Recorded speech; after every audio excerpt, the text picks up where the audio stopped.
just here at Puma Punku, not that far from Lake Titicaca in Bolivia. And that's not far from the Tiwanaku town. And this is an archaeologically significant assembly of stones. And there's many of these H stones, and they're cut, some of them are so sharp you can cut your finger on them. It's exact. The depth that they've been cut at, and many people are saying, many professional scientists are saying, there's no way we had the technology 2,200 years ago to do this. That they must have had some kind of help from extraterrestrials, and who brought their technology to do this, put these stones, carve these stones, and left with the technology.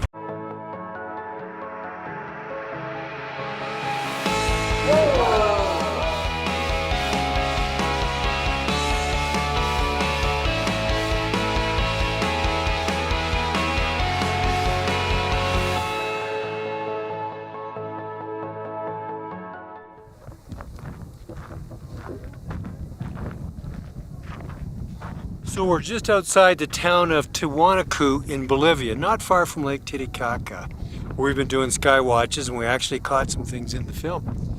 And this archaeologically significant place is called Puma Punku. And the rocks here are incredible, the stones. They're made of granite, and the only thing that can cut granite that's harder than granite is diamond. So how did they cut all these stones? Some are speculating that it had to be an extraterrestrial race that perhaps came here with their technology, cut all these stones, and left with their technology. This is so significant. Some are calling this the crown jewel of archaeological places in the entire world, even more significant than the pyramids, just in terms of how these have been cut. And these H shapes have been beveled and fit into one another precisely, almost as if they've been laser cut with a modern CNC machine using lasers and diamond cutters. It's incredible. Some of the stones, the right angles are so sharp, if you run your finger along them, you could cut your finger. And this is 2,200 years later.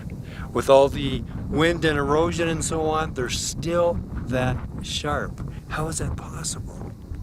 And everywhere you look, there's these H's, and they all fit together.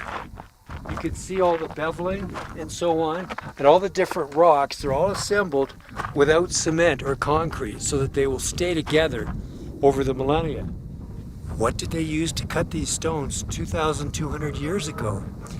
Was there perhaps an ET race that came to this area, used their technology to build this, and they left with their technology?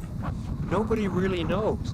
All we really know is it's seemingly impossible that our race 2,200 years ago could assemble these stones, build in the shapes that they've put them in, and cut them that way with the technology they had at the time, and bring these stones from 10 miles away when there's no wheels at the time. They didn't have writing existing to make plans. They couldn't even use trees as rollers to move these stones. How did they even get here? And this whole sort of plateau that we're standing on is like a pyramid. They're calling it a pyramid, but it's like the top has been cut off. Look at these edges. They are so sharp and precision cut, you could cut your finger on them.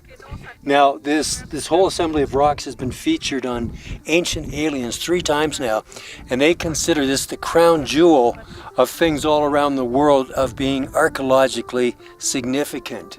That this is actually above the level of the pyramids in terms of how they could build these stones, how they could cut these stones and assemble them together. We've been traveling to over 21 countries now, and there seems to be a theme that we see over and over again with ancient archaeological sites of high significance.